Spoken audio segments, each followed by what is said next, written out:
नमस्कार दोस्तों, कभी न कभी तो आपने यह सोचा ही होगा कि दिन और रात कैसे होते हैं, या जब पृथ्वी घूमती है तो हमें पता क्यों नहीं चलता, या ये सर्दी गर्मी ये मौसम बदलते कैसे रहते हैं। चलिए आज के इस वीडियो में इन सारे टॉपिक्स को गहराई से समझने की कोशिश करते हैं। हमारी पृथ्वी जो है वो दो तरीके से घूमती है। पहला होता है रोटेशन। जब पृथ्वी अपने एक्सिस पर घूमती है तो उसे रोटेशन कहते हैं। हमारी पृथ्वी जो है वो बिल्कुल सीधी नहीं है, वह अपनी इमेजिनरी लाइन से थोड़ी सी झुकी हुई है, जिसके बीच में एंगल 24 डिग्री के बराबर है। पृथ्वी अपना पूरा एक चक्कर लगाने में 24 घंटों का समय लेती है। इसी के कारण दिन और रात होती हैं। लेकिन ये कैसे होती हैं? जब पृथ्वी सन के सामने होती है तो इसका जो आधा आगे वाला हिस्सा है वह लाइट में होता है, तो यहाँ पे दिन होता है। इसके अलावा इसका जो पीछे वाला हिस्सा है वह डार्क में होता है, तो यहाँ पर रात होती है। और पृथ्वी का हर हिस्सा इन 24 घंटों में कभी न कभी लाइट के कांटेक्ट में जरूर आता है। इसका मतलब यह है कि जब कहीं दिन होता है तो कहीं रात भी होती है। इसके अलावा दिन और रात बराबर नहीं होती है, यह हमेशा मौसम के हिसाब से बदलती रहती है। कभी दिन छोटा होता है और रात बड़ी होती है, कभी रात बड़ी होती है और दिन छोटे होते हैं। अब हम समझते हैं धरती के दूसरे तरीके के घूमने को, जिसे कहते हैं रिवॉल्यूशन।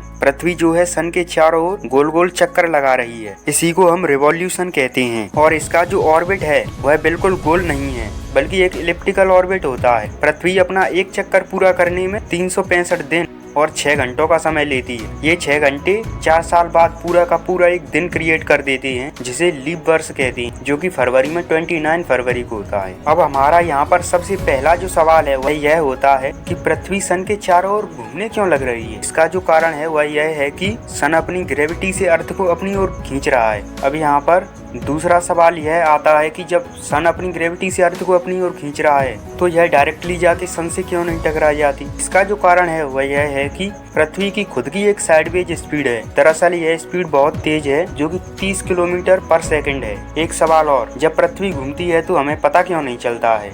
तो मैं आपको एक एग्जांपल से समझाता हूँ। इमेजिन करो जब आप ट्रेन में बैठकर जा रहे होते हो और ट्रेन अपनी कांस्टेंट स्पीड से चल रही होती है। क्या आपको कभी ऐसा फील होता है कि ट्रेन चल रही है? वहीं आप खिड़की के बाहर झांक कर देखते हैं तो आपको ऐसा लगता है कि बाहर की जितनी भी चीजें हैं, पेड़ पौधे, वो सब पीछे की ओर जा रही हैं। ऐसा ही सेम पृथ्वी के साथ होता है। कांस्टेंट स्पीड से सन के चारों ओर चक्कर लगा रही है। हमें पृथ्वी रुकी हुई दिखाई देती है, जबकि स्टार और सन जो कि अर्थ के कंपैरिजन में रुके हुए हैं, हमें चलते हुए दिखाई देते हैं। पृथ्वी का सन के चारों ओर होने के कारण ही बदलते रहती हैं, क्योंकि हैं स्प्रिंग, समर, ऑटम और विंटर। हमारी अर्थ 2 पार्ट में डिवाइडेड है। पहला होता है नॉर्थ हेमिस्फीयर और दूसरा साउथ हेमिस्फीयर।